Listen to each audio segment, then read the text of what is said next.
நம்ம சேனல்லேருந்து தொடர்ந்தாப்பில் நீங்கள் வீடியோக்களை பார்க்க நினச்சிங்கன்னா இதுவரை நம்ம சேனலை சப்ஸ்கிரைப் பண்ணுங்க. சப்ஸ்கிரைப் பண்ணுங்க. கீழே பெல் சிம்பிள் இருக்கும், அதையும் கிளிக் பண்ணுங்க. வாங்க வீடியோக்குள்ளே போகலாம். திருமணமாகி 35 வருடங்கள் இருக்கும் அவருக்கு. 61 வயது. கடந்த மாதம் ஓய்வு பெற்று வீட்டில் மனைவியோடு சவகாசமாக இருக்கிறார்.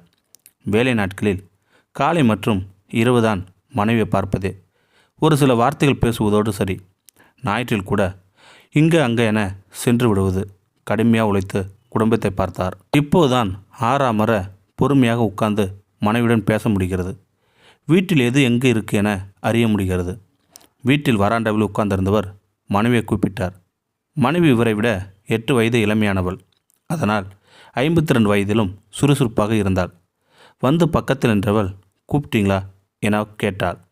ஆமாம், வா உட்காரு, உங்கிடம் மனசு விட்டு பேச எவ்வளோ காலமாச்சு. அவளும் உட்கார அவள் கையை பற்றி ஏதோ பேச வந்தவர் அவள் கையை சுரசுரப்பாக இருக்க அவளின் உள்ளங்கையை திருப்பி பார்த்தார். முகங்கள் சுருங்கியது, கண்கள் கலங்கியது. அம்மோ, என்னது, கைப்புறா வெட்டுக்காயமாக இருக்கே, நகம் கூட வெடிச்சிருக்கே, ஒரே தழும்பாக இருக்கே, என்னது, நீ என்னையை திருமணம் செய்து வரும்போது பட்டு மாதிரி இருந்தாயே, உன் கை பளபளப்பாக வலுவழுப்பாக இருந்ததே என நிமிர்ந்தார் அந்த கணவர். அவள் மெல்லிய சிரிப்புடன், நான் எதை என்னவென்று சொல்ல, 35 வருஷத்தில் சமையலில் எண்ணெய் தெரிச்சதாக இருக்கலாம், காய்கறி நறுக்கும்போது அறுவல் கத்தி கீறி இருக்கலாம், அடுப்பில் இருந்தபோது பாத்திரம் இருக்கும்போது சூடு பட்டிருக்கலாம், இப்படி ஏதேதோ நடந்திருக்கும் என்றாள். மெல்லிய கூடாய் அவளின் கண்களில் ஓரத்தில் கண்ணீர் வடிந்தது.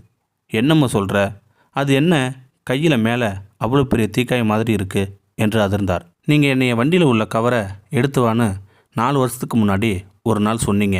நானும் எடுத்து வரப்போனேன். கவர் கீழே விழ நானும் எடுத்தும்போது உங்கள் வண்டி சைலன்ஸ் சுட்டுருச்சு. அப்போ தான் வந்தீங்க, அதான் சூடாக இருந்தது என்றாள். இது என்ன குழந்தையாட்டம், நீ என்கிட்ட சொல்லவே இல்லையாம்மோ? நான் சொல்லலை தாங்க, எந்த காயத்தையும் நான் சொல்லலை தாங்க. அப்போ நான் சொன்னால் கூட நீங்கள் என்னையை தானே திட்டுவீங்க, பொறுப்பு இல்லையா, பார்த்து நடக்க மாட்டியா என என்றாள் மனைவி. என் கண்களை கூட படலையா அம்மு இதெல்லாம் என்றால் வழி நிறைந்த குரலில். என்னை நீங்கள் அருகில் சந்திக்கிறதே இரவு இருட்டில் தானே, அது கூட சில நிமிடம்தான். அப்போ எப்படிங்க ஏன் உடலில் இருக்க காயங்க உங்களுக்கு தெரியும் என்றால். அம்மோ, இப்படி நினைக்காத, நமக்காக தானே நான் இப்படி ஓடா உழைச்சேன், பசங்க படிக்க வச்சேன், வெளிநாட்டுக்கு அனுப்பினேன், உன்னையும் ஒரு குறையும் இல்லாமல் பார்த்துக்கிட்டேன் என்றார். உடல் காயங்கள் உங்கள் கண்ணுக்கு இப்போ தான் தெரியுது, என் மனக்காயங்கள் உங்களுக்கு எப்பவுமே தெரியாதுங்க என்றாள் மனைவி. என்னை மன்னிச்சிடாமோ, பணம் சேர்க்கும் பரபரப்பில் இயந்திரமாக இருந்துட்டேன் என்று அவரின் கையை மெதுவாக அழுத்தினார் கணவர். எனக்கு ஒரு ஆசைங்க, அதை இப்போவாவது கேட்க முடியுமா என்றாள் மனைவி குரல் சுருதி குறைவாக. கேளுமோ என்றார். நாம் திருமணமான புதிதில் சில நாட்கள் நான் உங்கள் மடியிலையும் நீங்கள் என் மடியிலையும் தலை வைத்து படுத்திருக்கோம்.